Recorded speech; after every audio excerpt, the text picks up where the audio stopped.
And come on in. Live uncut. You already know what it is. Live, uncut, unedited. You already know what it is. Live, uncut, unedited. All right, people. This is where we tell the truth. And what? Tell the truth. And what? And shame the devil. All right. All right. All right. All right, people. Let's get it rolling tonight. All right, let's get rolling tonight. Let's get rolling tonight. All right. Let's get it cracking, as we say in the hood. Let's get it cracking. Get it tonight. All right, now we got exactly 1 week. Exactly 1 week. Next Tuesday, Chicago will declare a winner for the mayor of the city of Chicago, Brandon Johnson. All right. All right. I love being black. I love being black.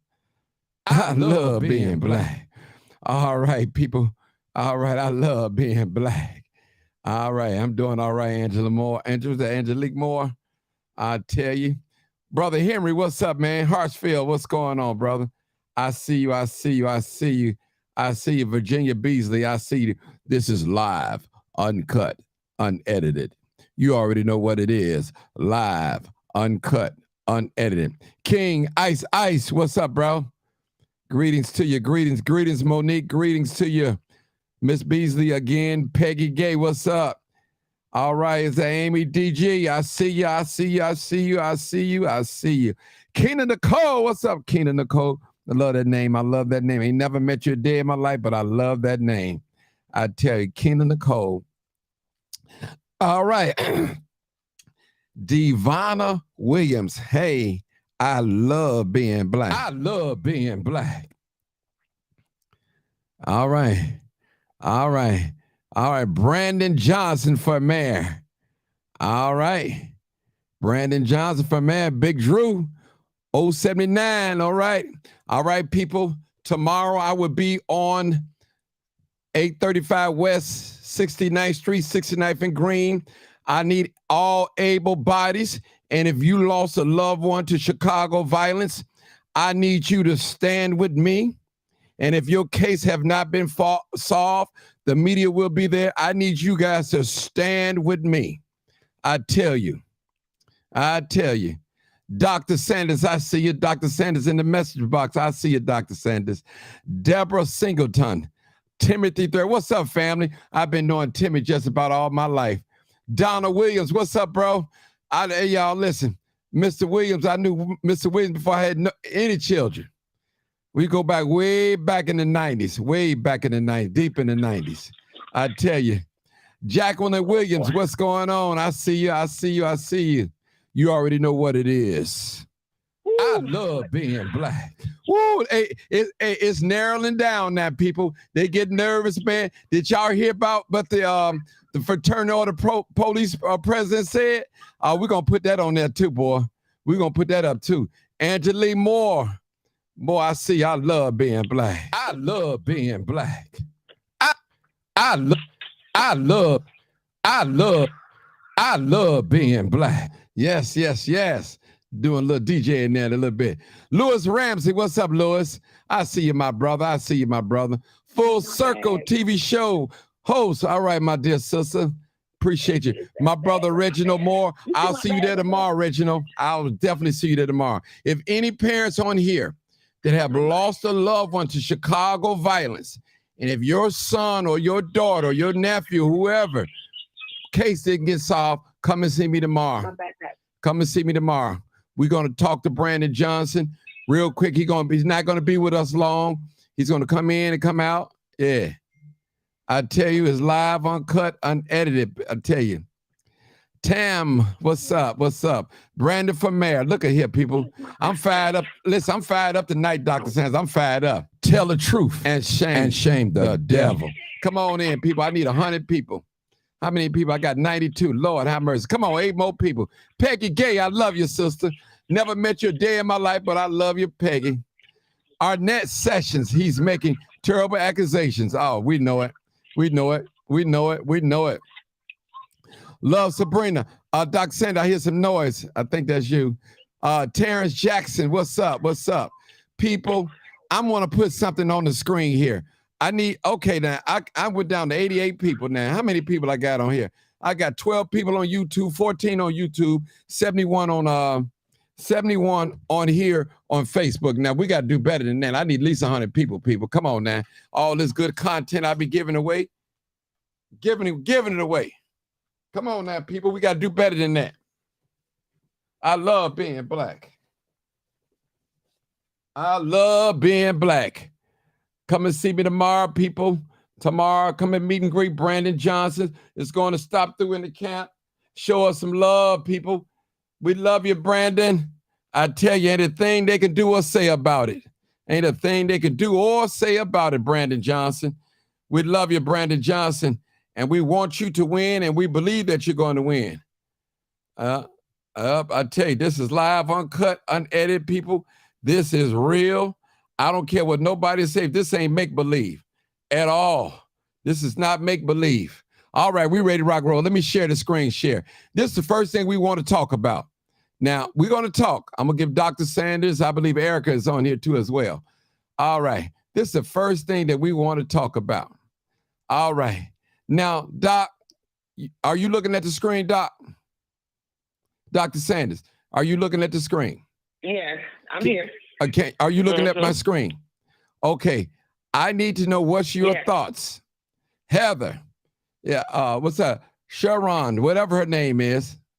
Sharon, whatever. The FOP, Channel 7 President John Content-Zera tells, Miss Jonathan Wiseman, that the New York Times, that 800 to 1,000 Chicago police officers will resign if Brandon Johnson is elected mayor. There will be blood in the streets. Now, what does that sound like? I'm going to be quiet. I'm going to make my comment. Now, what does that see, listen, people. Now, if Brandon Johnson is behind Paul Vallas 6 points, why would he make a statement like this? See, I'm telling you, people, you can't believe the hype. Most of these polls that you're reading is only made up of 500 people. That's it. They're not doing polls of 10,000, 20,000 people like that anymore. It costs them too much money. This is live on. Come on, Dr. Sanders. Let me let you go and let me get off this mic. Come on, Doc. What you got to say about this? What you got to say about this? First of all, it's real simple-minded to me, because first, this only shows racism still exists. Mm-hmm. I don't understand our people. I need people to get this, as they say, get this through your head and put it in your hair and comb it. Any fraternity, I don't get a rat's tail which one it is. Okay. But listen, they're gonna sit up here and threaten Chicago. If he wins, we gonna walk. Then walk your monkey behind on there, because we don't need to. Maybe it's time to have a change. Because my thing is this: Vallas got his picture all up in Beverly. Got on a high billboard. Paul Vallas right over one of the black-owned businesses. Yes, he does. But for the Fraternal Order of Police to act like little Charlie Brown, you are sickening. I called Vallas out today on my page. For you all to not see one little old black man named Brandon Johnson, all this commotion. Because what? Why is the commotion going on, Martin? Why is this one black man who is holding his space, holding his time, letting you know the issues that we need to deal with, what he will tackle, and all of a sudden everybody get all crazy. Now the Fraternal Order of Police, we gonna protest. Then walk on, buddy. Mm-hmm. Take your little yellow behind somewhere and sit down. Now let some real cops that need to be in position be and serve. You can take a little pension and go to Florida and be on the naked beach or whatever you want to do. Oh, we don't need you, because half of the crap that the city dealing with is a lot behind the Fraternal Order of Police. They're the ones who write the training manual. They're the ones who write it. Nobody else can write their training manual. They do the SOP. So my thing is, for any fool to sit up here and fish his mouth to say, well, if he get elected, what's he gonna do? That's a threat That's what that is. That's a threat tactic. So what you gonna do? You gonna have him set up? I wish you would. I wish you would. Try me. Martin, where's man? I'm going to him. I'm gonna smack the dog meat out of him because you are no good. Now it's time for a change. For real police officers to step into your position, collect your pension, walk out the door, and go get you a job at Walmart. You be better off there. You know why? Because you gonna run up on a whole lot of us's, pluses, and dusts. Because we're not gonna play that. You are in a position to be a fraternity when the police are in trouble. But now you're sitting up here worried about Brandon Johnson because you don't like his platform. No, you're sold out, you're bought out by Dallas, you're nothing but marionette puppets on a monkey show, and you feel like you gonna end up doing what? We gonna quit? Trust me, they got more than 1,000 people that work for Chicago Police Department. Mm-hmm. You know what I'm saying? Mm-hmm. There is more than 1,000. So maybe between the 8 and 1,000 need to go. Maybe you need to leave and go apply and be a police officer. Evergreen, Oklahoma, Palo Hills, what is up there up north, Lake County, Elgin, Kane County. Go back, because nobody needs you. Nobody wants you for that kind of nasty attitude. People, this is a racist comment. Mm-hmm. And what happened, Dr. Sanders? They're telling you. You fading out, Dr. Sanders. You fading in and out. Go ahead. Can you hear me? I hear you loud and clear. Go ahead. Okay. Yeah. So this is a racist move. So they call themselves, well, if we throw a monkey wrench in there, and that's all they're doing. They're throwing a monkey wrench into the program to get people not to vote because you think we need you all. Well, let's be honest. Let's just really lay the cards on the table. We need you like we need Tylenol. Why I say that is because you're a headache. And we get tired of having headaches.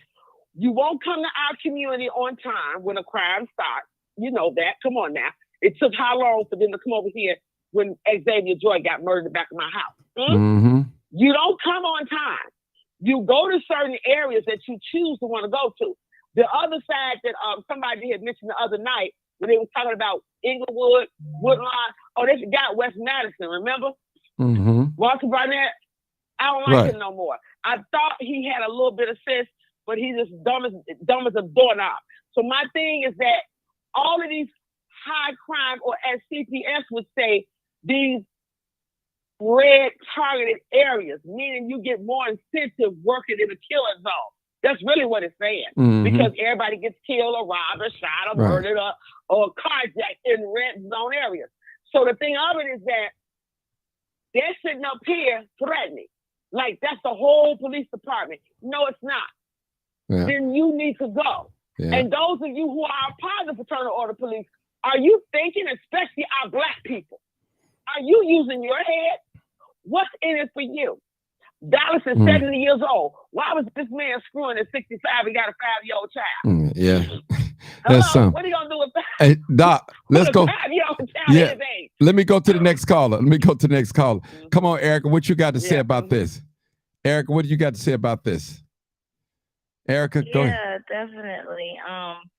Yeah, thank y'all so much. Thank you, Dr. Sanders. That was powerful. I'm sorry. I got a crying baby in the background. I'm trying to get somewhere a little quiet. Okay. It's bedtime, and he ain't happy about it. Yeah, so I think what was said about the, just the way just this threat in itself, this quote unquote threat, should show us that the FOP, the policing system, and everything we have in Chicago and this country ain't never been about protecting us. They don't give a damn about us. They don't. Because to even say something like that, the majority of them think about is themselves. Like even the whole idea of a quote unquote, I feared for my life when a Black man was just reaching for his wallet, when you asked him to get his wallet. All of that is white supremacist BS. my dad, like, and just so y'all know, full disclosure, I'm not talking from the perspective of like just some random young person who's like F12 and like, I'm not talking from that perspective. I'm talking from a real perspective. I am the daughter of a 28-year retired Black police officer, but who was steeped in Black Revolution at the time when he was younger. And he tried to be a part of what he thought might be help, but he gave me knowledge, even in that career he chose, he was like, this is not what it is. He's like, it's a system. And he taught me so much, my dad. And it's like this whole thing about, we're gonna pull back. It's because they only think about themselves. And my dad said, one time you got these white officers primarily. And it's so funny. My dad is a very funny guy, but he says, they've only ever fought over the remote control with their brother and sister. Like they never actually experienced conflict before. Like that's all they've ever experienced, fighting over the remote control with their brother and sister. Like, so the minute they see tension or conflict or trauma or like the things we see in the hood all the time, they can't handle it. They pull their gun out immediately. They scared and they pull that trigger.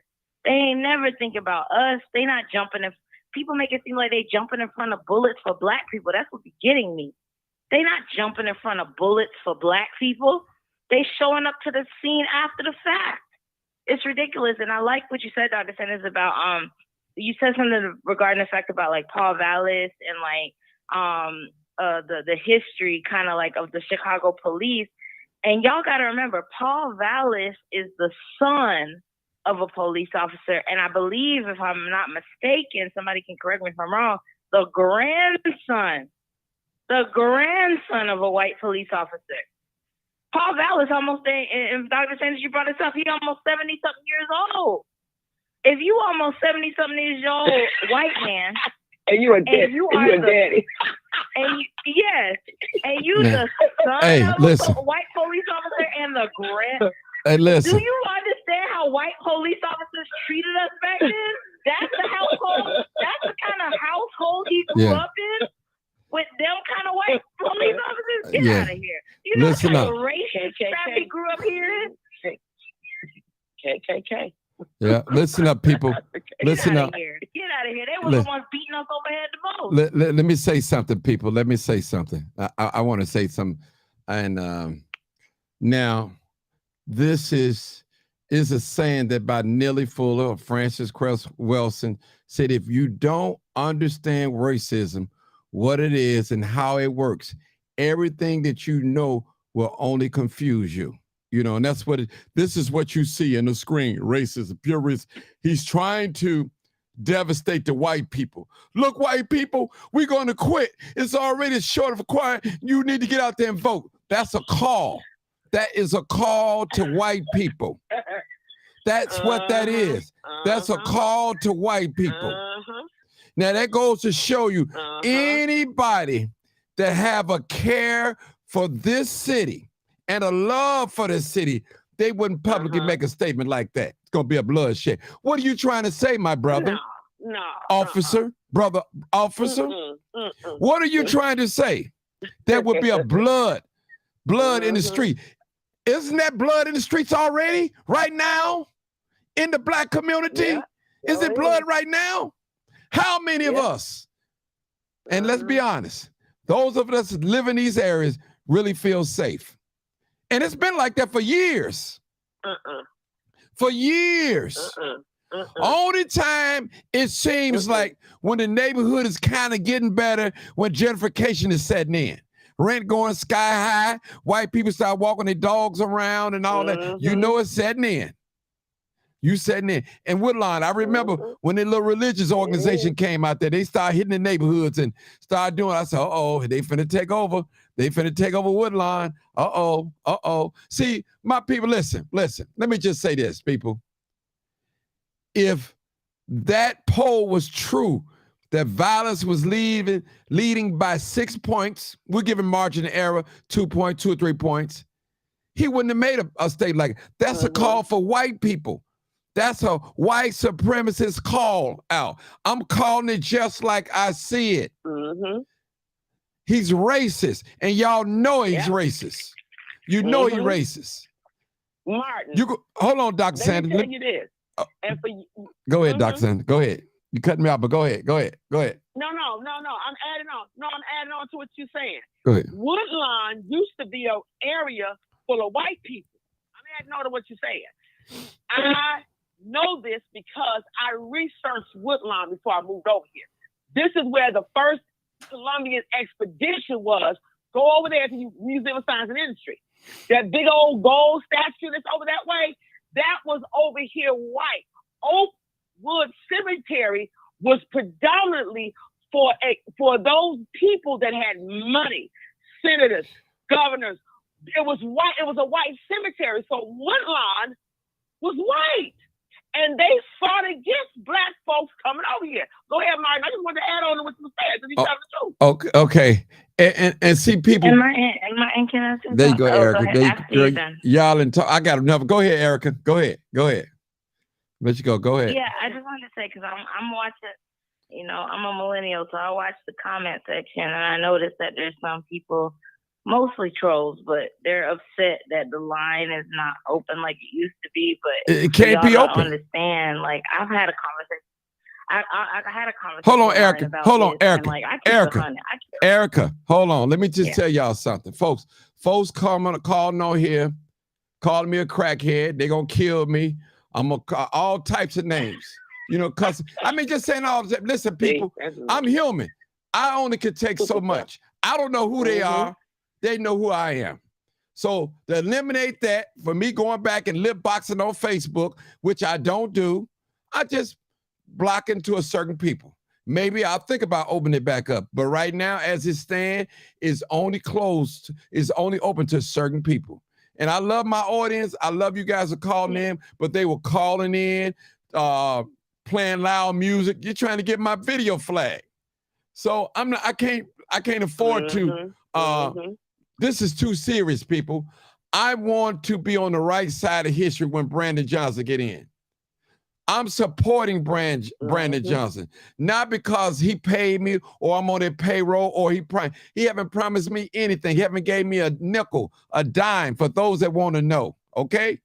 All right. We never had a financial discussion. I just want to put that out there. And I'm not motivated by what position that he can give me or how much money or he made me a promise. Matter of fact, he didn't even make me a promise, people. I'm going to tell you, I'm doing this because I see an image that I want my son and your son and the whole world to see a black man in a suit and tie that's articulate, not afraid to say that he's black and he's got it going on. He's a family man, God-fearing man, and been married 25 years. Aren't you tired of seeing young men shooting and killing each other? Aren't you tired of drive-bys? Aren't you tired of hostile situations? They're showing all the bad images on news. Why can't we? Here we are. We got a good image right here, people. Right here. Why not vote for this brother? Why? Just based on the image. He won me up with the image.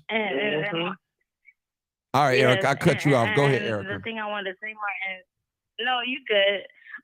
So like I just wanted to say, like, you know me, I'm a social psychologist by, profession and like all of the things I was an organizer. So I'm all about robust discussions because I do want to hear the contrary point of view. I believe that makes the discussion more relevant if we can hear contrary point of views. But I completely, me and you, Martin, full disclosure, all your audience, I keep it 100. I don't keep nothing secret. So I hope you're okay with that, Martin. Go ahead. But like we had that discussion about like opening up the line, giving more people access, and you made your point about how there's trolls, people that distract, allow all that stuff, and you made a very good point. So the way I see it, please, if you have a contrary opinion and you are hearing this live right now, please state your act, not complaining about the fact that you can't call in, but please state your opinion on the live chat. I am a millennial. I'm watching the live chat as we speak. and I will be glad to respond to your live chats. Please keep it coming. I would love this to be a robust discussion, but we got to kind of keep some type of barometers because it's been wild out here. So Martin professionalism. Yeah, Mm-hmm. Martin had an absolute point about that, and I did push back at one point. I was like, Martin, open up the line. I'm a warrior, so I'm like, bring them. I was like, send them. You know what I'm saying? But Martin made a good point, so I'm trying to be reasonable here. So if you can't get through because there's a code now, but like, please state your opinions in the chat, and I'm gonna keep a watch on the chat. I don't know, Dr. Sanders, if you're able to watch the chat. And those of us I watch it. Yeah, those of us who have access to the chat, we're going to keep an eye on the chat. We want you to state your opinions. We're going to read exactly what you say, and we're going to make sure we respond to your responses. I think Martin agrees with that. We don't want this to be like some type of closed room or anything. Right. I don't believe in that. But like, because that doesn't give real discussion. You know what I'm saying? It just becomes a silo. But I want it to be that. So I just want to state that. Please say what you feel in the chat, and we're going to respond. I will definitely. Well, let me just say this. And Martin, and add on to Erica. Go ahead, Doc. Go ahead. No, go ahead. I was going to just say, please be respectful. No name calling, okay? You can say, well, you don't have to. You could be a Stone Paul Vallis supporter. I don't care. But please don't get on here calling people names. Vice versa. Branded people don't call Paul Vallis and people names. Vice versa. Let's just keep it, and we could disagree with each other. We ain't got to see eye to eye. I'm not going to block you unless if you just too disrespectful, you got to go. All right, go ahead, Dr. Sanders. And in conclusion for that topic, any one of you women that is sitting up having these little wild ideas in your head like Sybil, Martin is not on that kind of page. I worked at WKKC in the broadcast. And let me tell you something. When Reggie Miles had some crazy folk calling, he knew what to do. He shut them off and shut them out. Simple as that. You will not talk to Martin like he's a nasty man. I won't let you do it. You respect him. You want your own platform, you feel free to go on YouTube, feel free to go on Facebook and get your own. But let me tell you something, there are FCC rules. And if I slam either one of you all with it, you won't even know what hit you. In broadcasting, there is respect. I had my Blog Talk Radio, which is still up there. And when I saw people doing what they were doing, I would not even respond to you. So you respect him. You do not approach him like you're looking for a night out. He's not that kind of a man. I speak high integrity of Martin. He's my brother. He's my brother-in-law, and he's my friend. But I'm going to tell you all, you loose women out there, keep your eyeballs supposed to be. Don't worry about his body parts or what it looked like or what's going on. That's nasty, because when I look and hear a woman say that, I'm going to look at you as a whore. That's because you're giving us whore's ways. I'm going to tell you a whore because you don't have no business in his bedroom. That's not your problem. If you're too young to understand that, then this is not the type of conversation you need to be in.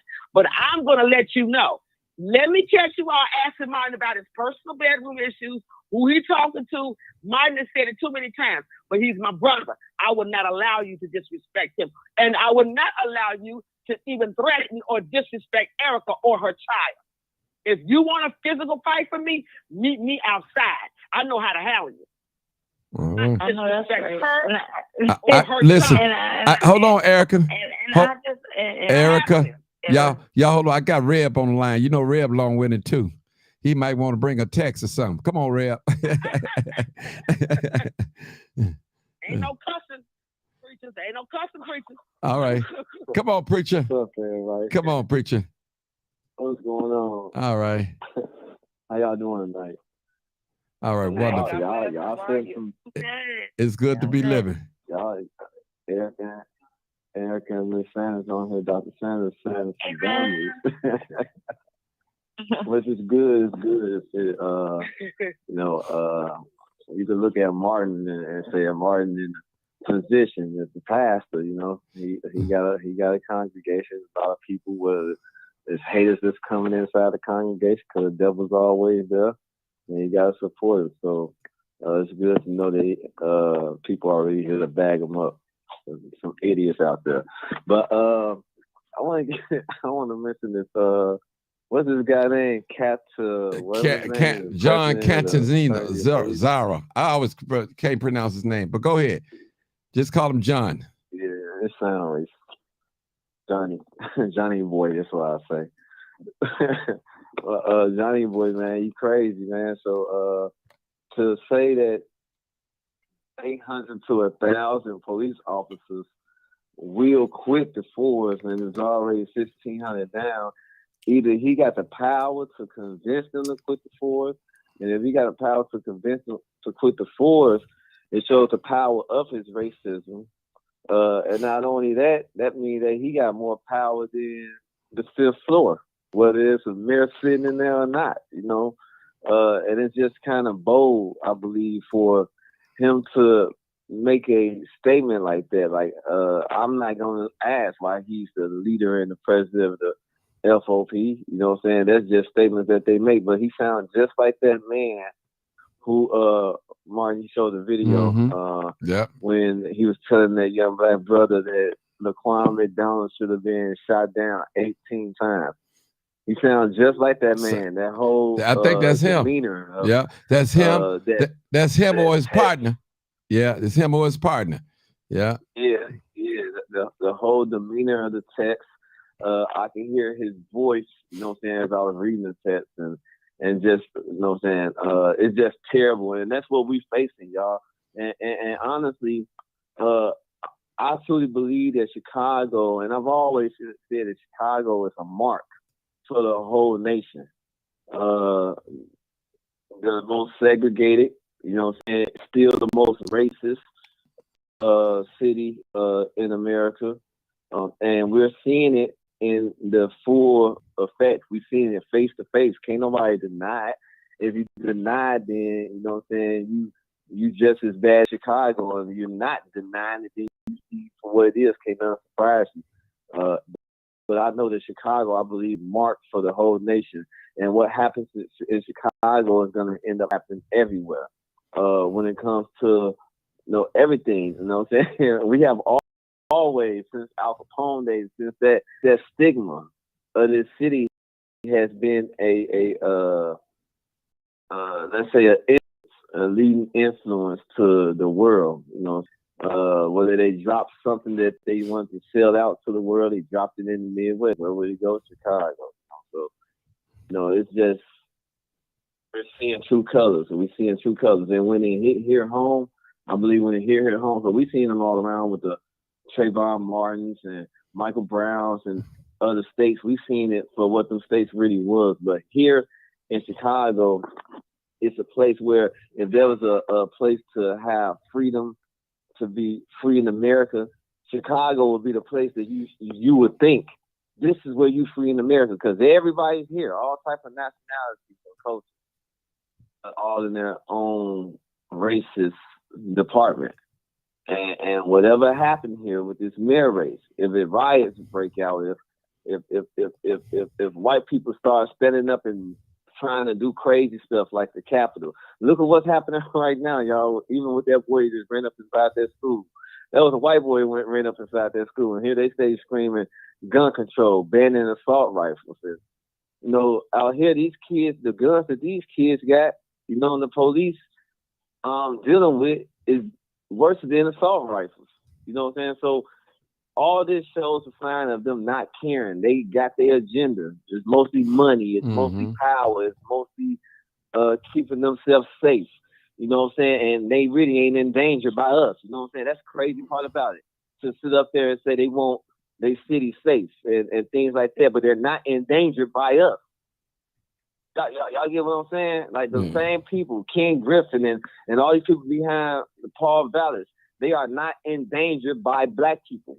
They're endangered by themselves and their ignorance and their racism. Well, we are in danger. We're just in danger of problems.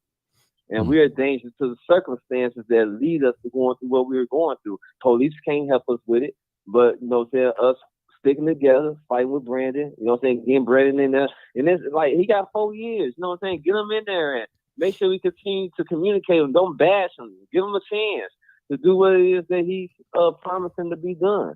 You know what I'm saying? Get ourselves in position and in order. We got 4 years for this brother to get in office. You know what I'm saying? To worry about that guy, man. These white people racist. They been doing it. They can't do what they used to do. Ain't nobody finna go around with no whip and beat no black people. They can't hang no niggas in Chicago, y'all. You know what I'm saying? They can't. So the only thing they gonna use to play with words and try to use it with fearing us through words. Nobody's paying attention to that, man. They can't do nothing, man. These young people look. Another. This is my last comment. All right, Red. Bring it on. Go ahead. Go ahead, Red. For the ones that call themselves that they speak for the streets, this is a secret for everybody to know here in Chicago. For the ones that say they speak for the streets and they are the streets, they may have their respect and for their history and their legacy, but their legacy only reach a certain limit. They have no control, no connects to the actual young guys in the streets. The guys that's really out here doing this, there's no connection. So while they making Paul Vallis think that he reaching them, he reaching the street, all that stuff is gonna come to no one to be nothing. It has no effect. And the best way that you can reach these guys out here is exactly what they're asking. Love, community investment, and all that stuff. So they're listening. They just ain't listening to no fake people. All right. I need to make an announcement. Yeah. I need to make an announcement. Hold on. Tomorrow, we having a meet and greet over there. I think it's 835 West 69th Street, 69th and Green. At the coffee shop. Any mother that have lost or father that lost a son to gunshot violence, please come. I want to introduce you to Brandon. I know a lot of you guys in agreement with Brandon that he should promote two more 100 detectives. So I want you to meet him, and also the media will be there. We possibly might have some protesters. I'm not sure. I mean, if they're free to protest, whatever. You know, they're free to protest. It's their right. You know, I've been in protests. I've been on the other side. I understand. But we're just trying to get the word out that we'd like the idea of 200 detectives so they can just solve a lot of these murders and these homicides and these robberies. And, you know, we need that, people. We don't need somebody to make an announcement that if you don't give us what we want, we're going to have 800 to 1,000 officers resign. That goes to show you that they're talking, people. They're talking. If that's not racist, what is that, people? That's racist. That's all what you listen, you see it. It's on the screen. They can't deny it. I told you, people, what we're dealing with. We're dealing with a racist old as Brother Hatcher said, 1950 police union. The good old boys, the Proud Boys. They can't get away with all that stuff no more. Putting dope on people, charging people falsely, shooting people in the back without no weapon. I mean, it's a lot going on. Okay, Erica. Then I got Marcus on the phone. Marcus is here now. Did you want to say something, Erica? Because I know I heard your voice coming in. Yeah, Marcus. I love Marcus. Good to hear you here, Marcus. Yeah, I just wanted to say, and thank you so much, Brad, for your comments as well, and you, Martin, as well. But I just want to say, with this whole, I'm trying to keep track of the comments because I want to stay true to what I said. Because I know you want to kind of moderate things, Martin. You know, I'm pro let them in. You know, I'm pro bring them out. You know what I'm saying? So I get where you're coming from with the foolishness that we have to deal with that distracts from the show and makes it 3 hours long. But like, I really like these discussions. But that being said, Lawn Care Service, I think that's your screen name. You asked a question and I asked you to repost it because I unfortunately lost it. I'm trying to track it. But it says something to the effect of, Martin and Erica, you got Brandon to agree to some of our requests, but not all of our requests, something to that effect. And I think it was regarding like speed cameras or I don't know, something to that like that. And this is what I want people to understand. Y'all have to start to look at the heart of a thing. The heart of a thing means more than the rhetoric. rhetoric is everywhere in politics, from Brandon's side to Vallis's side. It's a political thing, right? I'm not a rhetoric person. I'm more of like every time you talk to me, I'm going to say something different, right? I'm not going to keep a talking point because I'm just talking from my heart. But at the same time, you got to look at the heart of a person. And Brandon has established a campaign that is about bringing the people on the ground who be out in the streets, who protested. I know people got issues with CTU for whatever reason, more than cops for whatever reason. Like, y'all more worried about teachers with pencils and paper than y'all are worried about cops with guns. I don't know why that is, but that's some white supremacist BS. But at the same time, y'all might be worried about that. But the point of the matter is that we have an opportunity to have the voices of the everyday people brought to the 5th floor of Chicago. An organizer. I'm an organizer, right? I'll be with Martin tomorrow at this event at Kasani Cafe, helping to moderate it and talking with Brandon and bringing the community in. And it's about the voices of the people, y'all. Y'all don't, it's so hard to break this mindset. There's a stronghold over the city of the same old, where we have a dictator, a person at the top who has, quote unquote, all the answers, who tells us what to do. We vote every 4 years and go home. But that's not this. This is about us engaging as the people in the communities on your street. I'm not even talking about your whole block. I'm just talking about your street. 3 houses down. What's going on with them 3 houses? What's going on with the people in the 3 houses next to you? And what voice can you bring to the 5th floor of City Hall regarding what is needed? Brandon has that mindset because he's an organizer. That is powerful. Paul Vallis is a part of the same old, greasing palms, paying off people, giving people a position and a title for an endorsement to beguile us. This is about bringing the power of the everyday people. The stuff in Chicago ain't gonna change until those of us who are willing to care about 3 houses down go to the 5th floor with the mayor. And Brandon understands that. Yeah. Hold it right so to there. answer your question, Lawn Care Service, I hope I answered it. Yeah, That's the answer. Hold it right there. Go ahead, Dr. Marcus. Marcus, the question is, we're talking about, Marcus, can you read what's on the screen? That Mr. John, the president of the Fraternal Order Police, said that he's going to, if Brandon Johnson wins, 800 to 1,000 Chicago police officers will resign if Brandon is elected for the mayor of Chicago. There would be blood in the streets. Okay, go ahead, Marcus. Go ahead. So let them. Mm-hmm. So let them.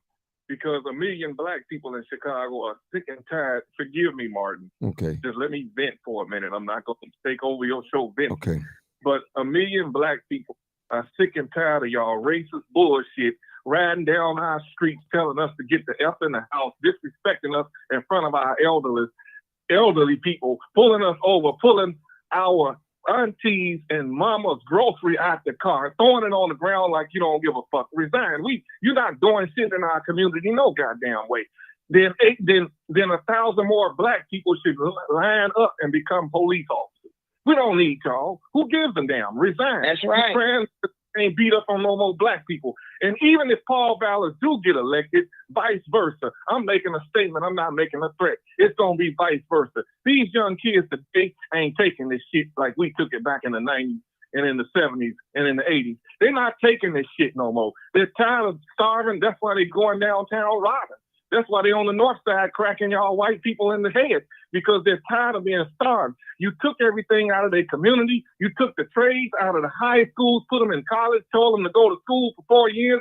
But what you didn't tell them was that they still got to pay a gas and a light bill. They still got to have food on the table while they sitting in a damn college studying out of a damn book that ain't paying them to put food on the table. We're tired of this shit. And for all these Black people who are endorsing this white man, trying to persuade Black people to vote, go to hell, because that's where you belong. How could you turn on your own people? And don't come back in the community when you don't get what he promised you, screaming Black Power. It ain't nothing you can say to me. Fred Hampton them was real. Martin Luther King, they were real. That's why they're dead. Harold Washington was real. That's why they killed him and told some of y'all he died of a heart attack, and had some black people say Harold was a big eater. He ate everybody's food. What better way to kill somebody is? That's it. They know all about us.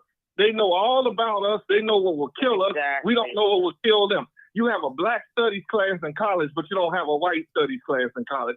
I'm not a racist. I'm a realist. And I'm sick of this bullshit with these kick-ass white cops. I tell you what, let's go in their neighborhood and start kicking their kids' ass like they're kicking our kids' ass and put guns and drugs on them. Let's go in their neighborhood and see how they feel. They're going to call in the National Guard. But you're dealing with a group of youth who are not afraid of the National Guard. People are tired of y'all shit, so resign. Do us a favor, resign, and we can put our people in those positions, and they get those good jobs. That's right. The fire department follow you too, because the ambulance don't never come on time in our neighborhood. And that's like, we got to change that. We got to change that. These kids are angry. They are frustrated. They are starving. And what Paul Vallas is doing to get people to vote, even offering some teachers in the schools a position so that they can persuade their students who are 18 to go vote for him. Fuck you, Paul Vallas. You're a failure. Step down.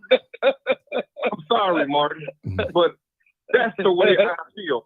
Get tired of it.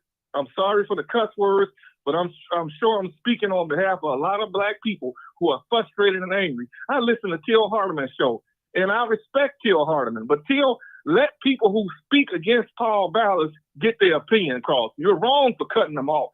You're wrong for that. You cut them off because you are with Paul Vallas, because he helped you out. I get that. If you're going to be a journalist, let people speak. Let people speak. There you go. You're wrong for that. And that contract, Martin, look at that. Go back to Paul Vallas on that contract with CTU. He was the one that janked up that CTU contract. That's why CTU don't want his butt. You know why? Because that contract, the teachers used to get paid year round. He went in there and did a whole lot of other stuff. That's why CTU don't want him. So the thing about it is that look at that contract that Paul Vallas messed up with CTU. Because the teachers can't even work year round unless they are working for the summer. And that's only 3 weeks out of the year. Because you don't get paid until after you come back to school. Everything, he flipped CPS upside down. That's why the CTU don't want him. They don't want him because he already messed up before. So the thing of it is, Marcus has a very valid point, because if T.O. Hardeman, let me say this to you. You hooked up to a relative of mine that you don't even know who you hooked up to, but you see my face. Don't get in my relative's ear to get near what you want for Vallas. Because I would tell her, I would call her right now, T.O. Hardeman, and I would tell her who you are backing. You know what? I'm covering my cousin, but you are getting in her ear, and I'm telling her the opposite, but you don't know I'm related to this one. So if you don't want your sins to be exposed, you keep your opinion to yourself. And as Marcus said, because somebody else, 3 other people at my job told me, and Marcus, you don't even know they told me. They said, why is T.O. Hardeman such a narcissist? And I'm like, what? Yeah. And I'm you think I'm gonna call my cousin and tell her? I'm gonna tell her. I'm gonna trick. You're a close to relative now, and you don't know who she is. Let's get back on the thing. You're a Vallas boy. Yeah. Go on with Vallas. Yeah, we'll leave T.O. alone. We don't want to get sidetracked. You know, it is what it is. It is what it is. Let's get back on Paul and Brandon.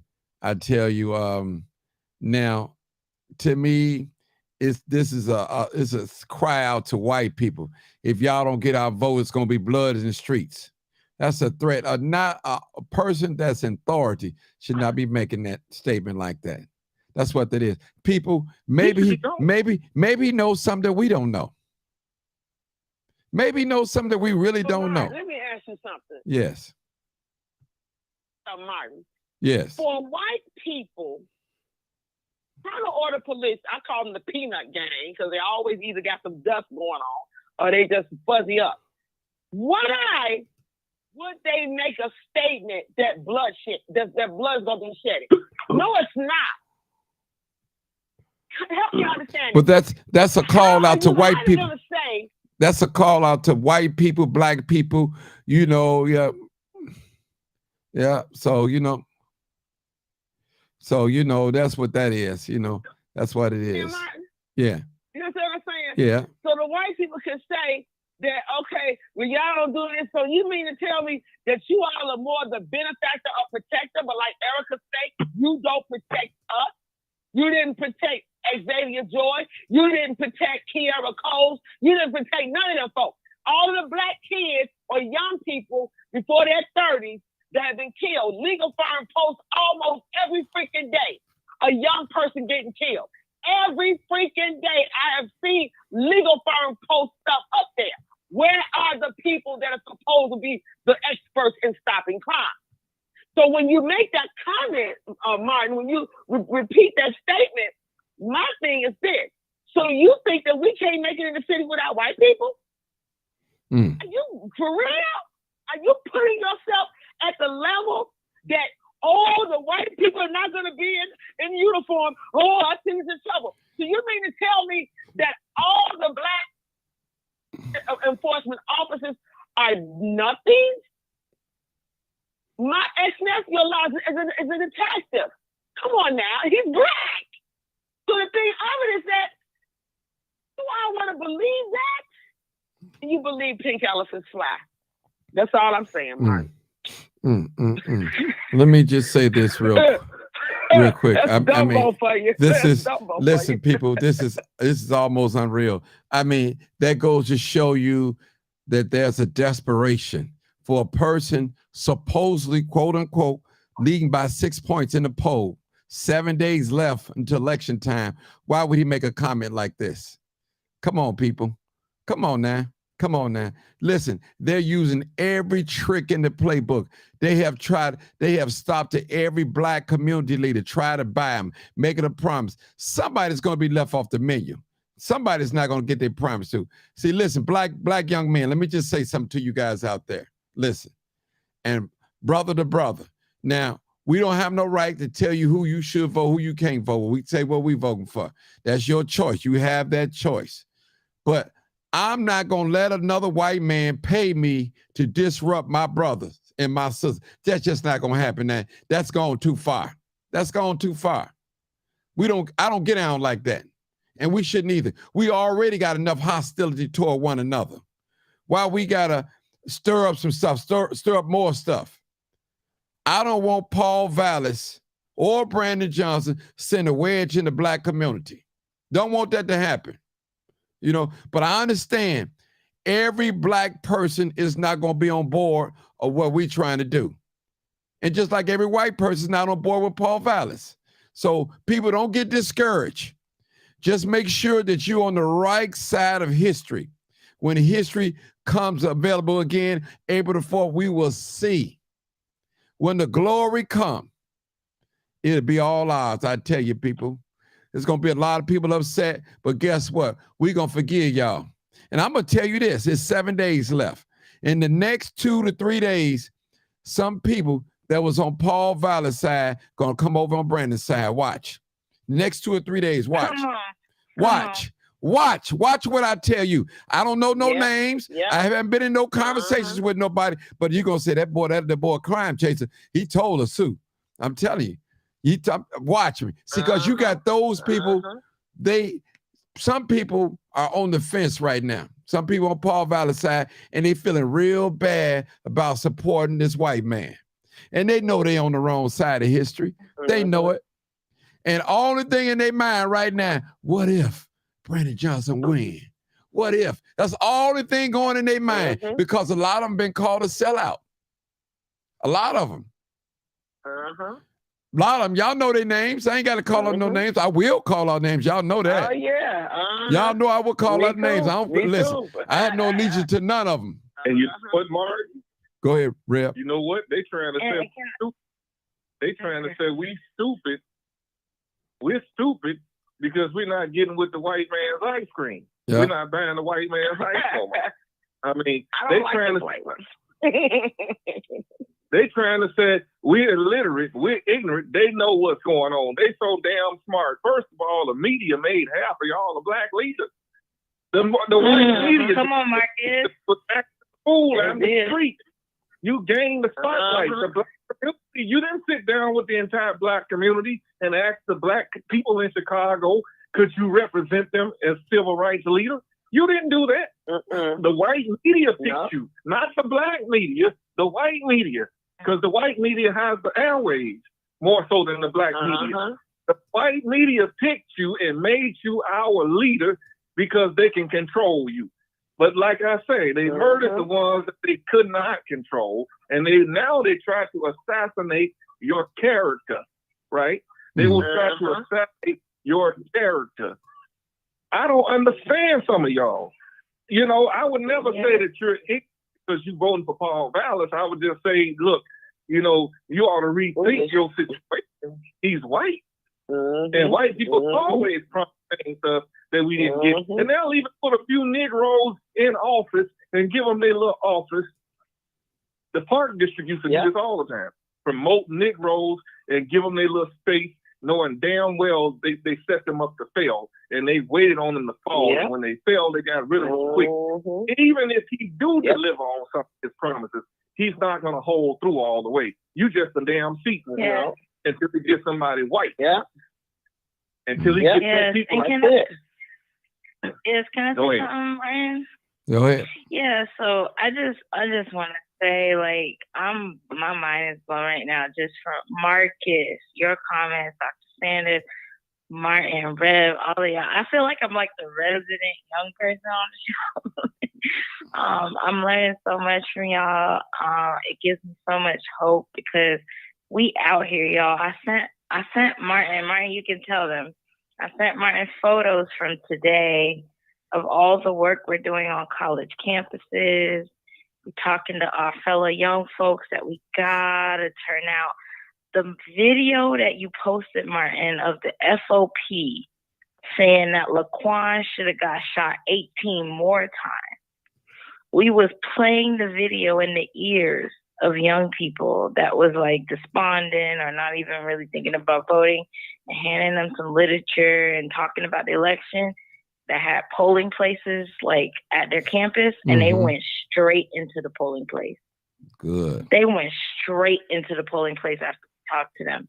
And that's the work we're doing across colleges in Chicago. It's like David versus Goliath. We got a slingshot and a pebble, you know what I'm saying? But at the same time, like, all this is so profound, and I just want to bring some light to the fact that like even with the black, like one of the things also, Marcus, I think it was you that pointed out how on Tio Hardiman's show, you know, they're not letting people speak. That was actually my experience. I just called in tonight trying to talk. J-Mal happened to be on there, and me and J-Mal are like arch nemesis or something apparently. And like he ducking and dodging me like I'm the IRS. But I just wanted to show speak because I wanted to, you know, share some things. And they hung up on me. I was going in and they hung up on me. And J-Mal acted like some kind of victim, like, how dare you say these things?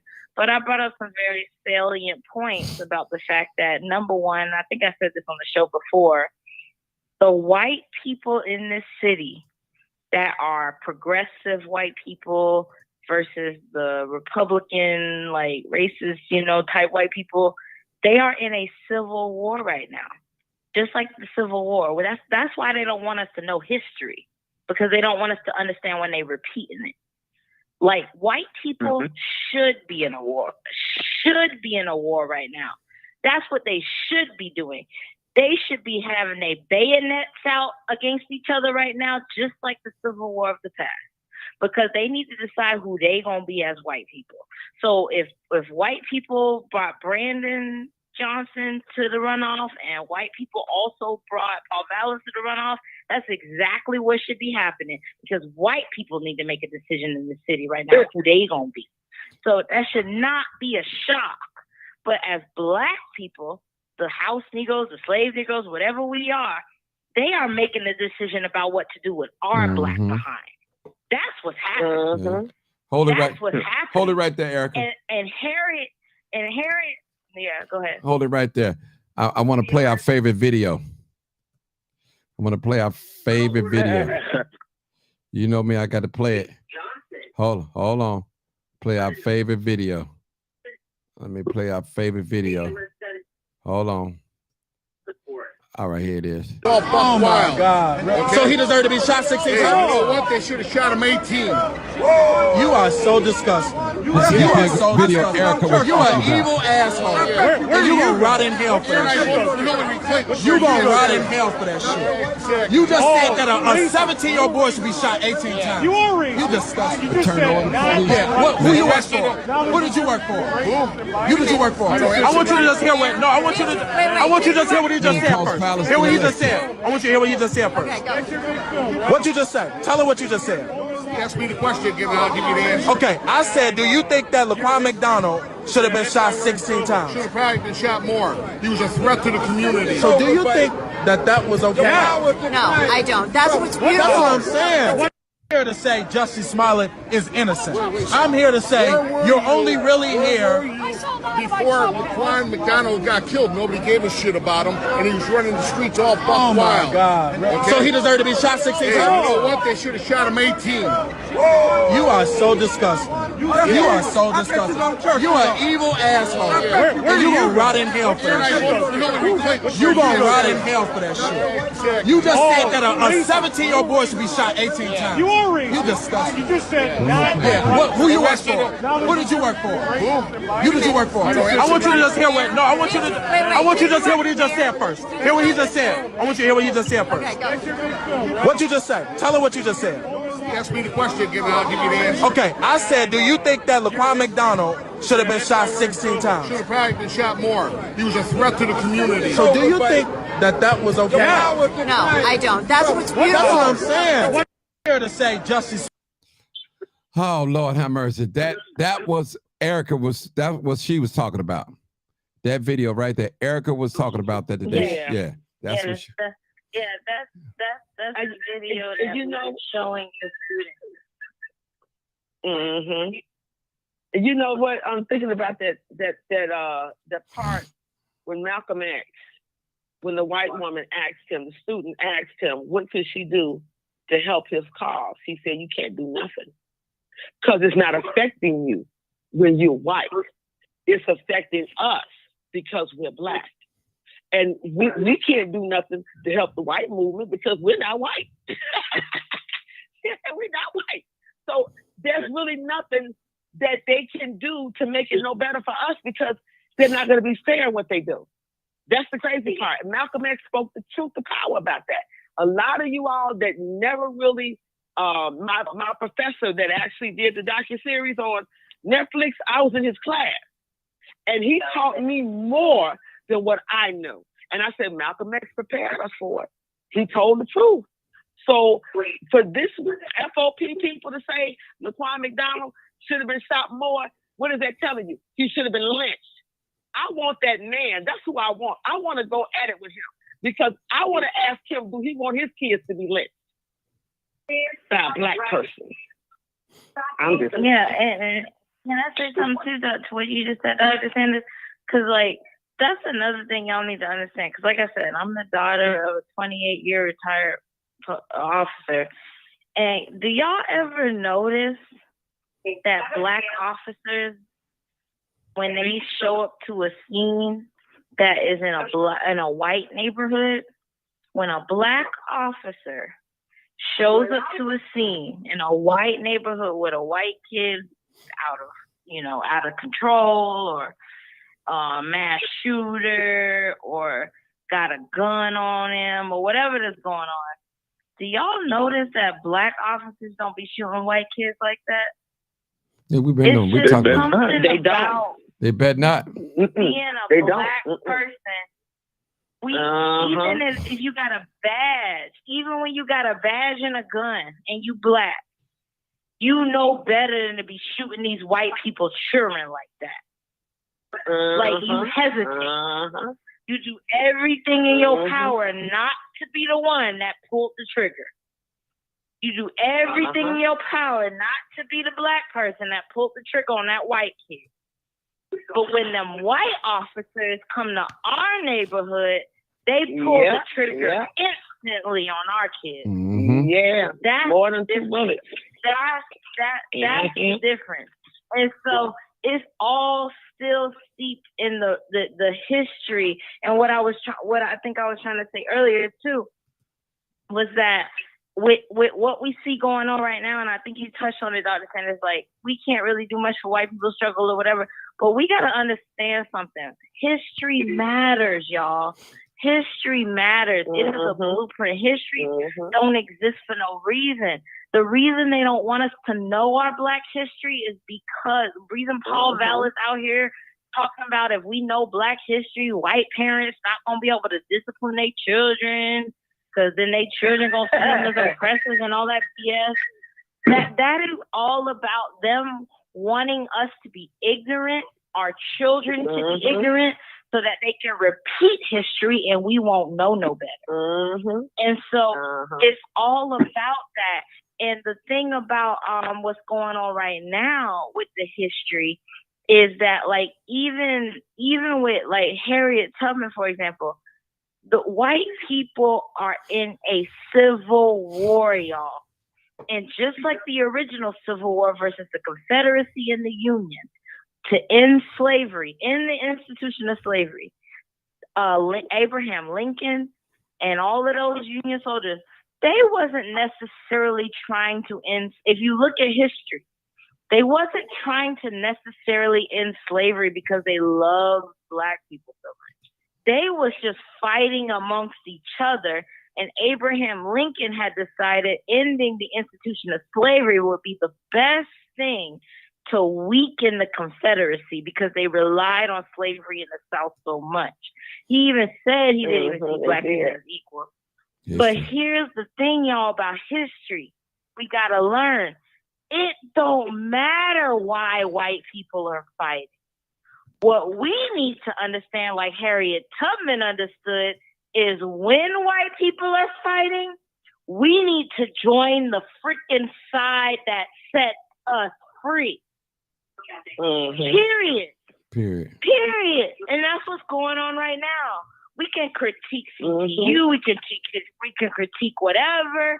We can say everybody ain't perfect and nobody is perfect. But the point is, what side of that war said we gonna sign the Emancipation freaking Proclamation? And at the end of the day, that's who I'm gonna fight with. I'll deal with y'all problematic BS later because white progressives got their problems. I deal with white progressives every day. They got their problems for sure. And we can deal with that. But at the end of the day, we as Black people have to decide who is trying to sign the dang Emancipation Proclamation, even if it's because they got some beef with each other on some other stuff. We need to join the side that's trying to set us free and use that freedom in a better way by learning from history. Thank you. Come on, Reb. Reb, Gotta learn from history. 6112. Come on, Reb. I haven't heard from you in a while. 6112. I'm just Go ahead. here. Go ahead. Just listening in, but we just giving out, the right information. There's enough people that listen in on this platform, and we just want to just keep the courage of just standing up for the right side, standing up for what is right for all. And honestly, if you're going for Paul Vallis, everything about that side is just selfish when it comes for himself and those that's got his back, those that's working for his campaign. Everybody about self. Everybody getting paid by Paul. Even those that Paul is not really for, that's jumping behind his campaign, they're only for self. And, I look forward to April 4th. I'm going to keep on saying that. I look forward to seeing how this thing is going to turn out because it's going to show who Chicago truly is. I agree. Go ahead, Well, let me ask you a question. What, Go ahead, Doc. Reverend Marcus, let me ask you all as men, what would be your direct statement to the big mouth at the fraternal or the police? I want to hear from these black men, because it takes a black man to say the truth, but I want you all direct. And Marcus, brother, look, I know about the egg situation with Harold Washington. They poisoned him. But what would you all's message be to the FOP, the big mouth guy? I would tell him to step down. Nope wants to hear what he got to say. He's proven that he's a racist. Step down, find another profession. Policing ain't for you, and neither in the hospitals or anything else. If you don't like black people, then you got to be miserable with yourself, because racism comes from people who really don't like themselves, and they hating other people because we seem to be better than them. I mean, we built this country. I would say step down, because you can't change that person's heart.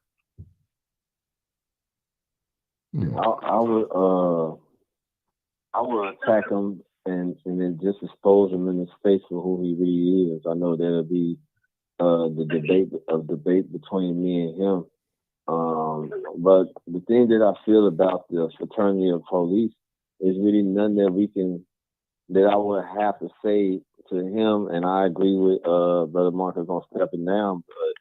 But coming from where we come from, we can really care less about the fraternity of police, because we know how it was built. We know why it was established. It wasn't established to keep them in check and hold them accountable because they was doing wrong to the disadvantaged communities. It was really formed to protect them from their own bullcrap ways. So, I mean, the only thing I would do to them, anybody that's a leader for the fraternity of police, whether they're black or whether they're white, they're working for a racist system. So I just tell them in their face and call them for who they is.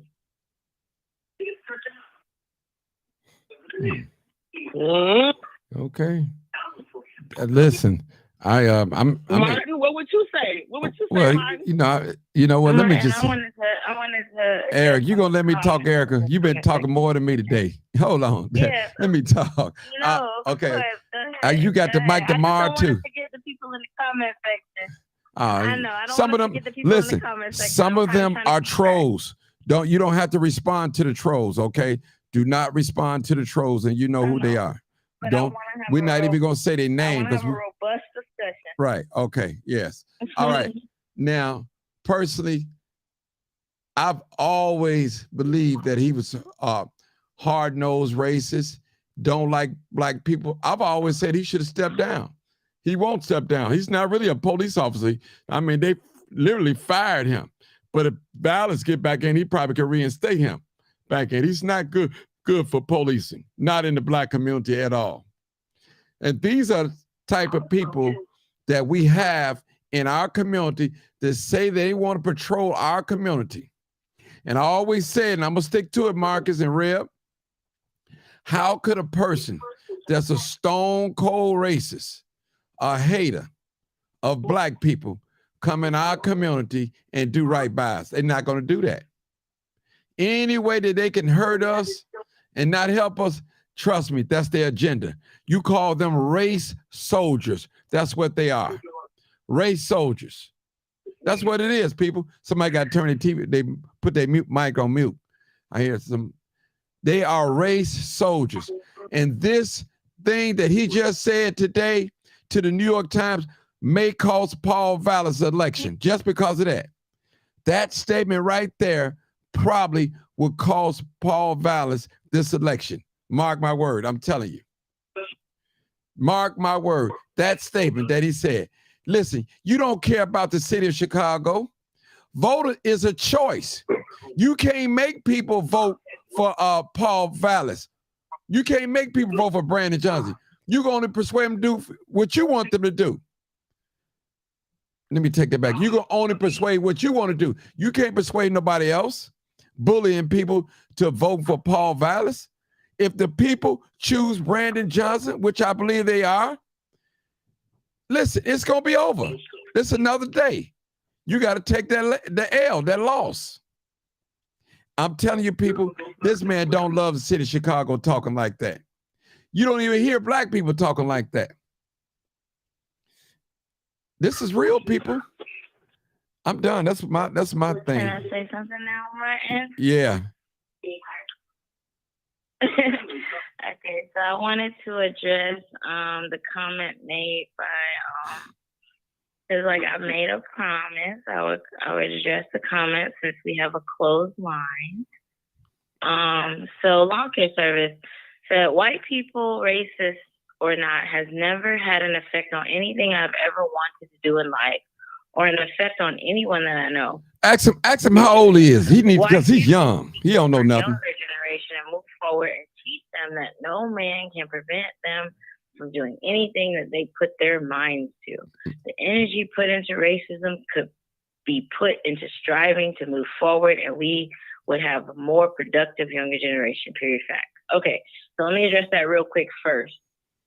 So that whole perception that like racism and white supremacy makes no difference, and it's just all about pulling ourselves by our bootstraps, so to speak, that's a white supremacist talking point in itself. Mm-hmm. Because what white supremacy fails to acknowledge is when people don't even got no dang boots. Right.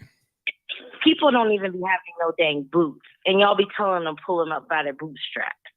And then secondly, what we need to know is that white supremacy must be addressed at all times because it is the foundation of this country. When you build a house and it has a foundation, everything about that home, everything about that building is based on the foundation of the building. We cannot pretend like the foundation of this thing ain't white supremacy and just kind of like exceptionalize our way out of it. And that is the problem. It's called exceptionalism. It wasn't a problem for me. I'm Black and I succeeded with your 1 out of 30,000 self while the rest of us is suffering. What does that even mean? That you succeeded and it wasn't a problem for you. Good for you. But guess what? The bullet that's flying out of the gun of the other thousands of Black people who that don't apply to is going to hit your exceptional child. Because you think you special. You think you different. And that's the problem. We don't think like a collective. We think our exceptionalism and our achievements are a reflection of the entire community when the entire community's condition affects us all. So until you care about the least of these, and now I'm quoting Jesus. Now I'm quoting Jesus, Martin. Until you care about the least of these Black people who don't got what you got, who didn't have the parents you had, who didn't make the achievements you did, who the white people didn't leave alone, until you care about those Black people, that bullet don't care. That bullet does not care. That's what I got to say about that. And to address the comment. I guarantee you that young man is under 30. I can tell where he's talking. He doesn't have a clue as to what's going on, how white supremacy works. He don't have a clue. It's staring him in the eyes every day. He don't even know. You think you equal with them. You think that you're a friend. That's what you think. You don't have a clue, young man. Just keep on living. Wait till the police pull you over in your truck. And then you're going to see. Then you'll understand, like, this is what the crime chaser was talking about. Now, listen, we never said that you cannot, as a Black person, make it here in America. We talking about the masses. A few Black people make it, yeah, do well, educated, buy a home. A few. What about our brothers and sisters? It was the brothers and sisters, the ordinary people, that march and protest in the civil rights movement. The same people that you talk about and look down on, it was them that made a way that you can have your own job, your own career. You can go to school with anybody. You can eat in a restaurant with anybody. Go in any. It was the ordinary people that we all want to talk about and look down on when we arrive in with a better status. But don't forget, Mr. Black man and black woman, don't forget the hole that you came from. That snake hole. And you can get right back into it. I've seen a lot of successful black men and women look down on other people. We call it pulling up the ladder when they get to the top. But then they had to come on back to the community, looking a certain way. So I'm going to tell you, Mr. Young Man, just keep on living and you'll understand it all by and by, as the church folks say. Because listen, you're getting crumbs compared to what they're getting. And I guarantee you, listen, black folks ain't gonna do no business with you no way. They're programmed not to do business with each other. And that's how we get out, some of us. This is real talk, people. Listen, somebody got to turn their TV down or something. I hear it. I don't know who it is, but I hear it. Everybody just put their phone on mute. Everybody put their phone on mute. And Martin, you know what? You made a very valid point, Martin. In that video, when that man said that Laquan McDonald should have been shot more times than that. So what you're saying, just plug him like sweet cheese. That's a death comment of a heartless creature that does not care about white people. Why don't we find his family and make death threats on his family? See, then we all gonna be locked up and they be sending us up the road for real without parole or probation, period.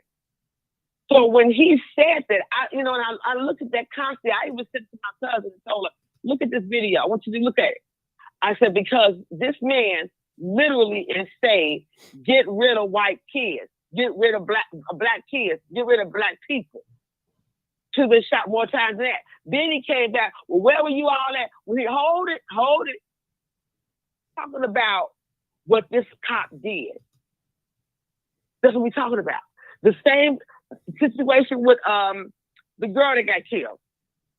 You know what I'm talking about, Martin. I mentioned her a while back. Yeah. Rakia Boyd got killed. No. When she pulled out a cell phone. Oh, no, this was back in the 90s. Yeah, that was back in the 90s. James Montgomery had to represent that family. Oh, yeah. You see what I'm saying? So it goes all the way back. So when that girl got killed in the car, and of course, when a woman called for the police department to come and get her because her estranged husband was going to kill her, the cops did not show up on time, and the woman was dead, and the family put a suit in. See, I know about that, too, because it involved one of my ex-in-laws. See, I'm telling you now, this is reality. Every time, and Martin said, like Erica said, when a black cop shoots at a white boy, they don't kill him. They don't kill the kids. But the white cops kill the black people, and they justified by it. Well, who pulled it out? Who provoked the cop? Really? So maybe now the table needs to be turned. Now some black cops start shooting some white kids. This time, shoot to kill. Or as the old SWAT team would say, shoot first and ask questions later. That's real talk. So when he said that, that tells me that they don't love us. They don't like us. Michael Jackson had to sing it in his own song. They don't really care about us. So when are we going to stop sitting around here without a head in the sand? Alice is a racist. I would tell him to his face. 7-year-old daddy with a 5-year-old child. Half your life is gone. What you gonna do for that 5-year-old boy? Nothing. Because you're gonna probably be dead by the time you 80. So and I pray to God you don't. But my thing is, he don't like black people. You all will sit up here and you will fall into the trenches of his lies and his conversation. Look at the debate. Look at the debate. That's all you gotta do. You don't have to listen to Martin. You ain't gotta listen to Marcus, Rev, me, Erica, Boo Boo, Ticky, Licky, everybody else. Look at the debate and listen to the debate. Valance can't hold a torch to a debate. He can't. He wants people to put him in there. He's 70 years old. Really? How old is Joe Biden? I don't know. I don't know. Man, and I want to say something real quick what you just said, Dr. Sanders. if I may. That was so profound what you just said, because think about this, y'all. If they decided right now to deploy black police officers the way they deploy white police officers and non-black police officers in our neighborhood, if they decided to switch it up and put the black police in the white neighborhoods, right, instead, do y'all know what would happen if black police officers in white neighborhoods was shooting black kids and white kids and white people when they reach for their wallet after they ask them to give them their wallet? Mm-hmm. Do y'all understand how anti-police white people will become? You think defund the police is a slur? White people will become the most defund the police people you ever seen if black officers was deployed to their white neighborhoods and shot their white kids when they said, "Give me your ID," and they reached for it and they shot them dead, like Philando Castile, rest his soul. When you did what they asked you to do, and then the officer gets immunity because he said, "I feared for my life. I thought he was reaching for a gun. I thought the white boy was reaching for his gun. I shot him because I thought he was reaching for his gun when I asked for his wallet." Do y'all understand how anti-police white people would be if black officers was in their neighborhoods doing that to their kids? But defund the police is a slur? They would be champion defund the police. So let's get that straight. And then secondly, I think I heard I want to address the comment because I made a promise. Hurry up, because I'm good. Gaines in the comments said, go ahead. Yeah, I'll hurry up. Diane Gaines said, "What, Erica, you're talking about history. We need to talk about the now." Let me make something very clear why I talk about history. The reason I talk about history is this, is that we need to know our history so we can understand when it's repeating itself. What Brandon Johnson is talking about right now about taxing the rich, for all of y'all that claim to be pro-black and claim to be pro-reparations for the descendants of slaves, what y'all think that is? That's taxing the rich, baby.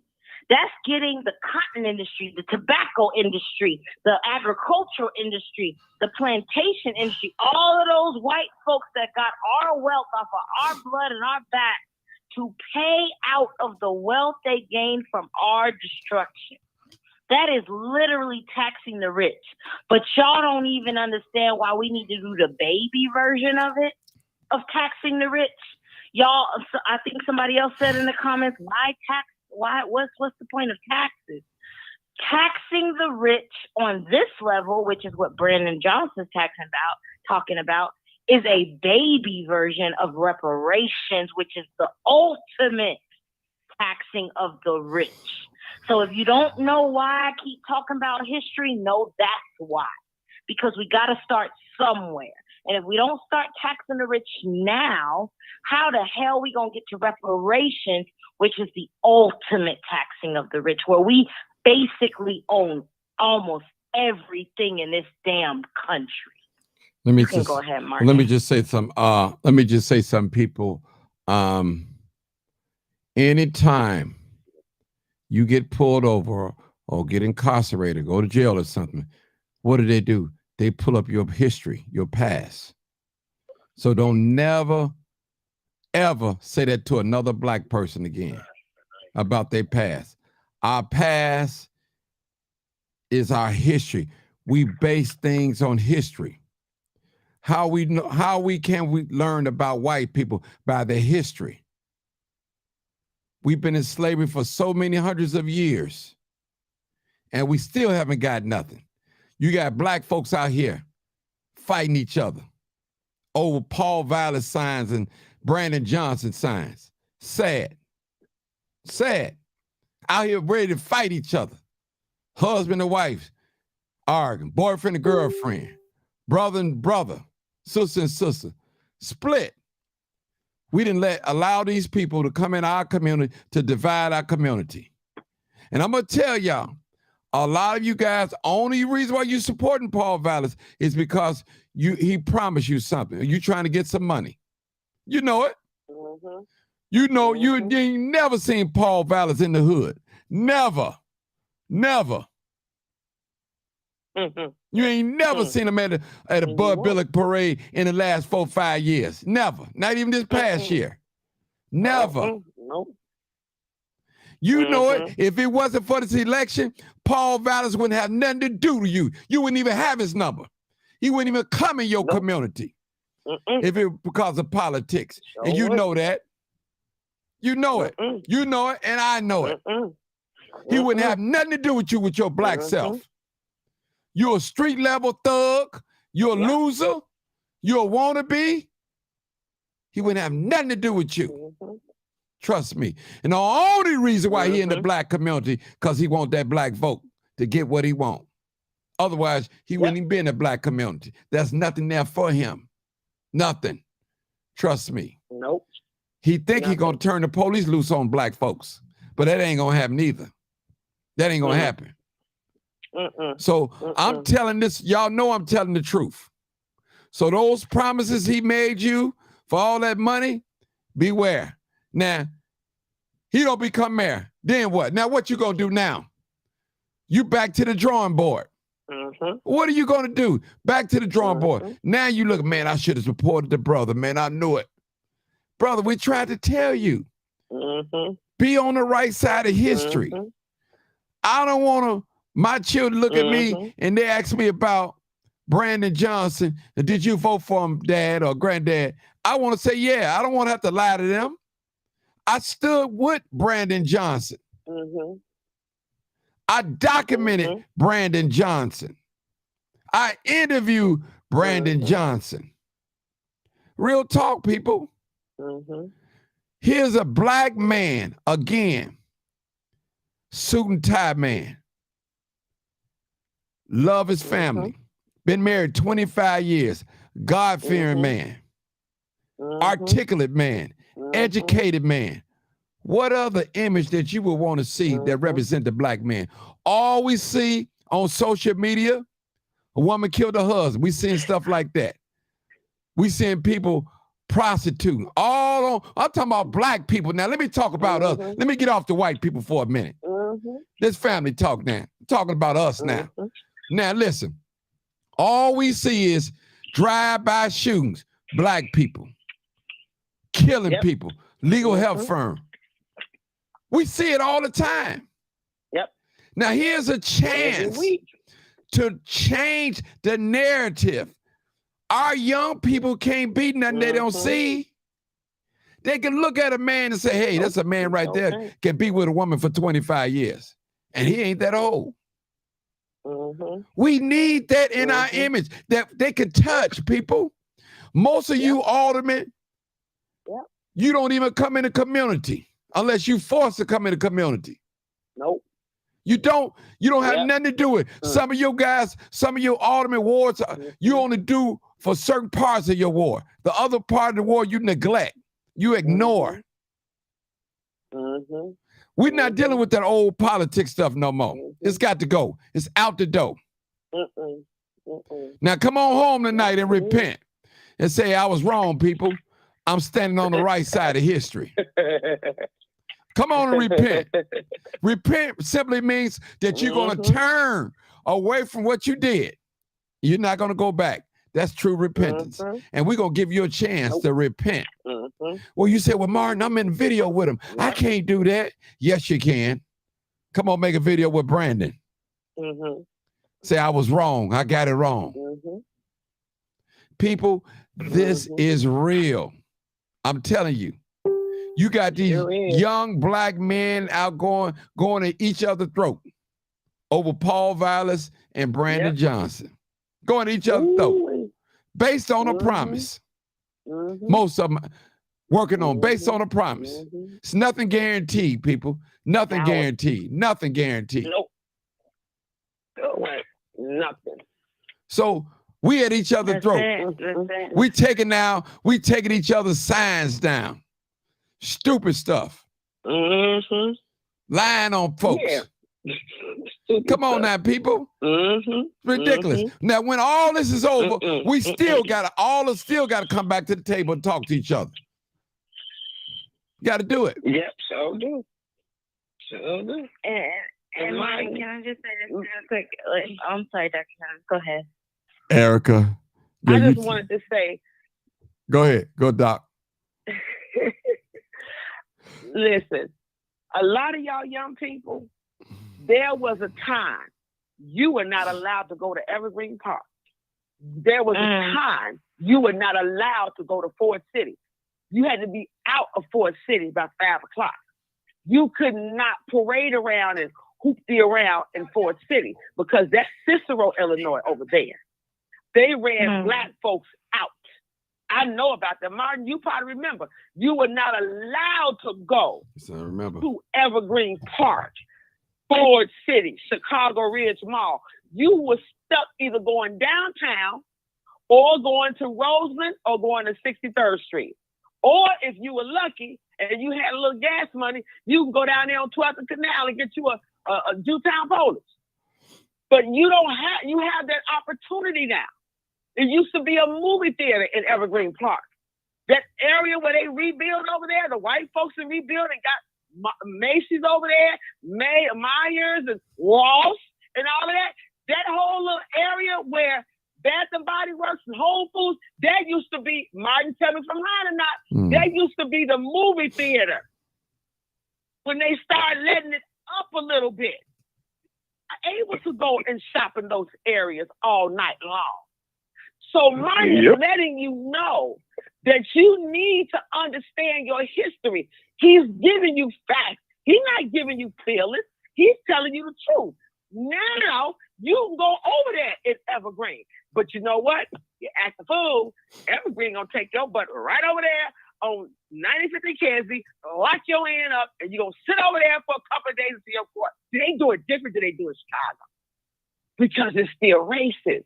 They get more whites over there in Evergreen. And that's where Vallis and Sign is at, in the Beverly area. He is in the area where there are blacks. So see, there are blacks that live in Beverly that have $250,000 up to $700,000 homes in Beverly that work. The white folks transition past Chicago Ridge to go through Hickory Hills and past Palos. Paul Vallis, why your leather behind ain't got no house in Chicago? Aren't you crossing your rule of endearment that you can't live here unless you're in the city? But we don't want you because you can't do nothing for us. You don't like us. So Martin is trying to get you to understand what's wrong with history. You need to know it. And by you not knowing it, the Bible says you're ignorant of the word. So you're ignorant of history. That's all I want to say, Marcus. Marcus. No, let Marcus go. Then I'll let you go. Come on, Marcus. Go ahead, Marcus. Go ahead. I'm gonna say this. Somebody called in to Teal Hardeman's show, and I'm pulling out pointers in Teal Hardeman's show, and they talked about, well, this lady was asking them, Paul Vallis don't live in the city. And so the guy that was on Teal Hardeman's show, I forgot his name besides Jay Hall, said, well, Rahm Emanuel didn't live in the city. But to that guy, if he happened to be listening to your show, Rahm Emanuel did own a house in the city. We went to it. He was in it when we was out there protesting. Paul Vallis, Paul Vallis, where's the house in the city? Because the lady made reference that Paul Vallis was in an apartment in the city, and he only got the apartment so that he could run from there. So we don't need nobody like that. I mean, I really hope black people come out on the 4th and make the numbers go higher, sky high, so that we can put Brandon in office, and that'll squash all this. And I would like to see the look on those Negroes' face when they start running to Brandon, because a rat gonna be a rat. Wherever the crumbs is at, the rat gonna find a way to get in and try to get some of them crumbs. And those are rats. They're gonna win from. And if Paul Vallis ain't got the crumbs no more, they're gonna run out to Brandon. They're gonna try to protest Brandon if he do become mayor, or give him hell in his first term until he give in and give them what they want. which is they just chasing their own self agenda and has forgotten about the masses of black people. They got their little piece of the pie and they give their little kids some of that, but they've forgotten about the masses of black people, and they tell us we don't understand. We do understand. We do understand. It's about money. It ain't about people. Can I say something, Martin? Go ahead. We're finna close it out. Go ahead, Erica. I just want to say, okay, we can close it out. But I just want to say, like, I feel like, you know, I'm a younger person, but like, I appreciate people like Dr. Sanders and Marcus and you, Martin, because it's like, you know, that's why I want to hear their thoughts, because it's such a guide. And like any young person that's listening, I know I try to attract y'all to this platform, my fellow young people, but like, hear me out, y'all. If you're a young person listening right now to this platform, like, this is why y'all need to listen, because it's people like that. Like, I'm a young mother. I got a 3-year-old. People like Dr. Sanders don't know me from a can of paint was defending my baby, my 3-year-old baby. Like, y'all, we got to listen. This is history, y'all. We got to get the grounding. We are, as Huey P. Newton said, the youth are the tip of the spear of every movement. We sharp. We the battlers. But a spear is nothing without a handle. So I appreciate y'all so much because you guide me. But I wanted to say, like, with the history part, you know, a lot of people on this live have in the comments kind of been decrying me as a young person who studies history. But I'll tell you this, my history goes deeper than most of the people on this live living, because I want to know, when was we okay? When was we slightly okay? And one of the times in Chicago when our Black communities was actually thriving was actually the 1920s. And I don't think anybody on this live right now, on this podcast right now, was alive back then. But in the 1920s, y'all, we had music. The Black community in Chicago was a renaissance of the most vibrancy of art and creativity. And it forced people of all races to come to our communities to get the best of the best of the best. And it's like, why can't we have that again? That's why I study history. There's so much artistic ability in our communities. I'm an artist myself. I play guitar. That's why I don't have long nails. And like, but I also work with a lot of artists. And like, everybody ain't a drill rapper in our communities. Some of us actually have musical talent, artistic talent. And like, what if we could bring the Renaissance back from the 20s, where the Black community in Chicago is some of the only places you could get that. The revenue, the people coming in, the vendors, the everything. We would be the it like we used to be, where they had to come to us. That's why I study history. Our history is powerful, y'all. There's points in our history from Black Wall Street to the Renaissance, the Chicago Renaissance, the Harlem Renaissance, where we could tap into that again. We need to give musical instruments in these kids' hands. Teach them how to play so they don't have time to pick up a gun because they're too busy perfecting an instrument. We have it in us. It's in us, y'all. And I stand on that. I appreciate all of y'all. Thank you, Martin, for this platform. Thank you, all of the listening. All right. I want to make a couple of announcements before I close out. Let me put it on the screen. I will be having a meet and greet tomorrow between 10 and 11. Brandon Johnson will be there. So any parents that have lost a loved one to Chicago violence and your case have not been solved, I would love to see you there, male or female. And those of you that want to meet Brandon Johnson, this is not going to be a debate. It may be, hey, thank you. How you doing? Shake your hand, take a picture, and out of there. So he's not going to have a long, drawn speech. I'm just letting y'all know you're not going to be able to sit down with him and talk to him for 30 minutes. That's not going to happen. It's too many people going to be pulling on him. He got so many places to be tomorrow. So they coming in for a short period of time. It might give me 30 minutes. I don't know. I'm not sure. So you're welcome to come to talk to him, shake his hand, he say hi and all that. If you want to give him a card, do it. But don't get upset at Brandon Johnson because he can't sit down there and talk to you for 30 minutes. Please don't do that. This is not that type of meet and greet. You just want to shake your hand. Thank you for voting for him. Just stuff like that. So you might have a 1 minute, 2 minute conversation with him. That's it. You got to go on to the next one. That's how it is, people. He's busy. I appreciate him. He got a big phone interview tomorrow with Tavis Smiley tomorrow. So he's going to cut that short so he can come and be with us in Inglewood tomorrow. And if there's any men that are available, I need some men presence just in case we have some protesters that won't act up. So I need some men, at least 10 to 15 men. Now, if you're a coward, stay home, just men. That's it. So that's what I'm talking about. That's what we're going to do. People have a right to protest. They can do whatever they want to do. But what they're not going to do, not going to come in there and disturb anything. We're going to make sure Brandon gets out his car safe, and we're going to make sure he get in his car safe, as well as his Secret Service people with him. And we're going to do that. Make sure he get his way out of Inglewood, because we appreciate him taking the time to stop in Inglewood to shake our hand and meet us. Because a lot of people want to see and want to hold him, want to feel him, want to take a selfie. And he's there for that, people. But at the same time, we got to be mindful that he cannot hear your story, for a long time. We only got him for a small window. He will not be there for a whole hour. I'm just telling you that now. Will not be there. And we're asking that you support the coffee shop.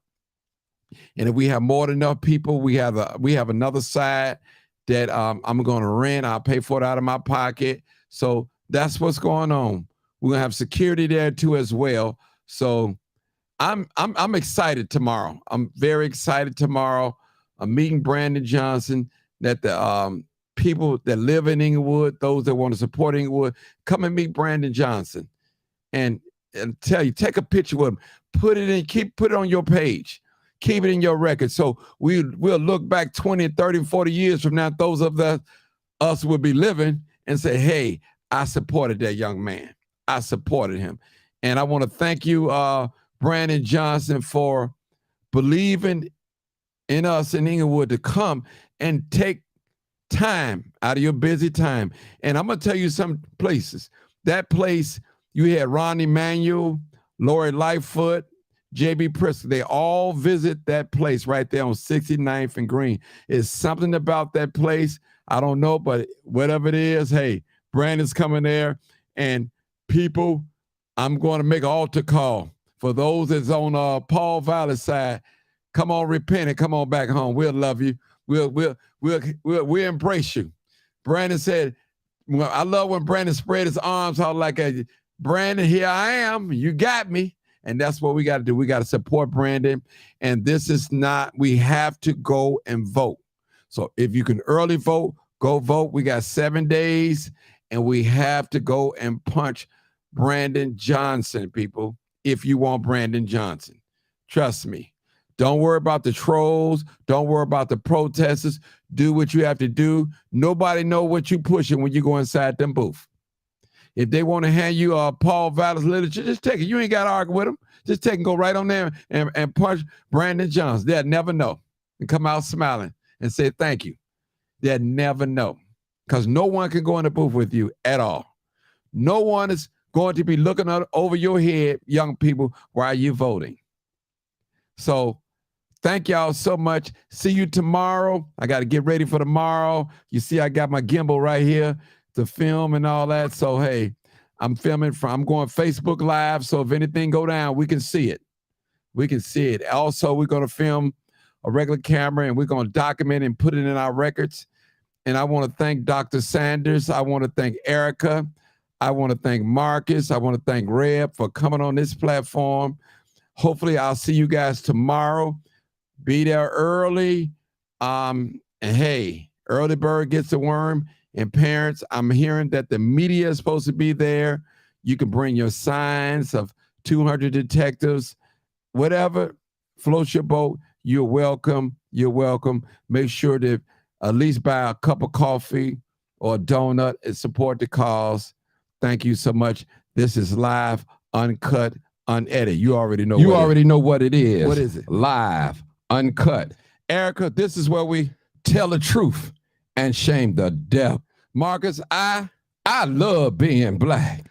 Reb, this is where we tell the truth and shame the devil. All right. Thank y'all so much. Good night, everybody. Thank Good night. you, Good night. Martin. See you tomorrow. See you guys Good night. tomorrow. Good night.